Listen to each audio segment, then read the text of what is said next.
Hi, this is Dan Tiberio with the Week 8 Wrap-Up, a comparison of United States Steel Corporation and Capital One Financial Corporation. Let's talk a little bit about the origins of the two companies first. U.S. Steel was founded in 1901 as a consolidation of many smaller steel companies that came together to form one conglomerate. Over the course of the last 120 years or so, it's made several acquisitions, including 1982 Marathon Oil and in 1986 Texas Oil and Gas. You can see United States Steel expanded into many different industries as it grew as a company. However, in 2002, U.S. Steel was spun off as an independent agency, and shortly thereafter in 2003, it acquired National Steel Corporation to become the company that it is today. Capital One, on the other hand, is only 25 years old, formed in 1994 by Signet Financial Corporation as a spin-off. After it was spun off, it had to diversify its portfolio to minimize the risk as a result of being a monoline company that issued credit cards almost exclusively at the time. In order to diversify, it used inorganic growth through acquisitions like Hibernia National Bank in 2005, North Fork Bank in 2006, and in 2007 it purchased ING Direct. The products that the companies make are also significantly different. U.S. Steel sells a physical product in the form of cold rolled steel, and tubular products. These products are used in the automotive and appliance industries.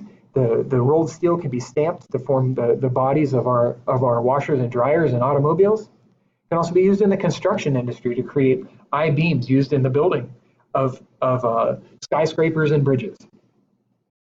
This product can be used in motors and generators and at generation facilities, and in packaging for things like food products that you and I purchase at the store.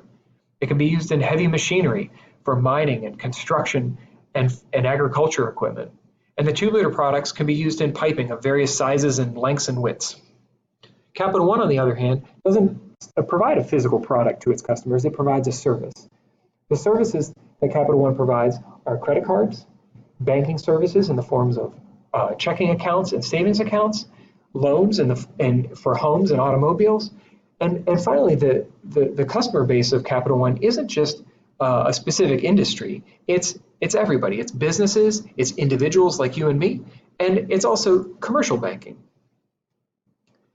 In fact, Capital One prides itself so much on its service that it describes itself as one of America's leading information-based technology companies. So you can see that Capital One doesn't coin itself just as a financial service. It believes it's a technologically advanced company that creates the value out of that technology, from their technological advances for the customer. Because their products are so different, the relationship and marketing strategies of the two companies is also different. For example, U.S. Steel, because it has just a few customers with a very specific purpose for their products, can develop a very close personal relationship, so much so that U.S. Steel has research facilities that it works hand in hand with its customers to develop the products that their customers need. So these relationships are very key to U.S. Steel because they are driving the success of the company through relationship management to produce in bulk a product that their customers use. If they lose a customer, they will lose a significant portion of their business. So to do that, to focus on the customer, they need to make sure they're meeting the customer's needs. But to drive value for the shareholders, they also need to ensure that their operations are cost effective. These cost effective operations have to be efficient, have to be environmentally friendly, and have to meet the needs of the customers at all times. Capital One, on the other hand, not having a physical product and selling a service to its customers, has a challenge of having a multitude of customers, probably hundreds of millions of customers in the industry that it operates. So it doesn't have necessarily a personal relationship with its customers, but it has to create value for its customers through its products. To do so, Capital One employs data analytics. In fact, they use analytics even in their calling system. When a customer calls into their help system, it uses their phone number to identify the individual, determine what profitability they are to the company, and can with high accuracy target that customer with offers based on their background and the data that Capital One has for that individual. Capital One also employs a rewards redemption program called Purchase Eraser. So once it identifies its profitable customers, it ensures that those customers are satisfied with the service and actually provides them additional rewards. And those rewards create added value for the profitable customers. enticing them to either stay or even transition over to Capital One and increase its market share.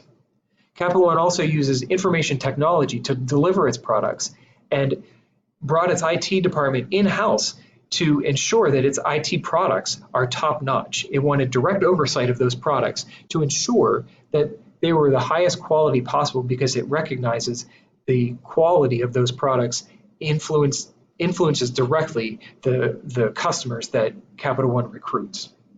And finally, they use it in their interviewing process. They use behavioral and attitude interviews and are able to use analytics to typecast the individuals who are interested in working for the company. It can then determine who are the most likely candidates to succeed at the company and put them into the face-to-face interviewing process. Let's talk a little bit about my opinion of the most transformative events in the two companies' histories.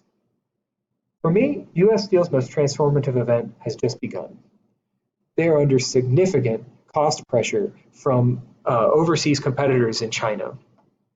And U.S. Steel just announced a $1 billion investment in May of 2019 through its Edgar Thomson plant here in Pittsburgh to create an endless casting and rolling facility. This facility will combine the process of creating the steel slab and rolling the steel slab into cold rolled steel.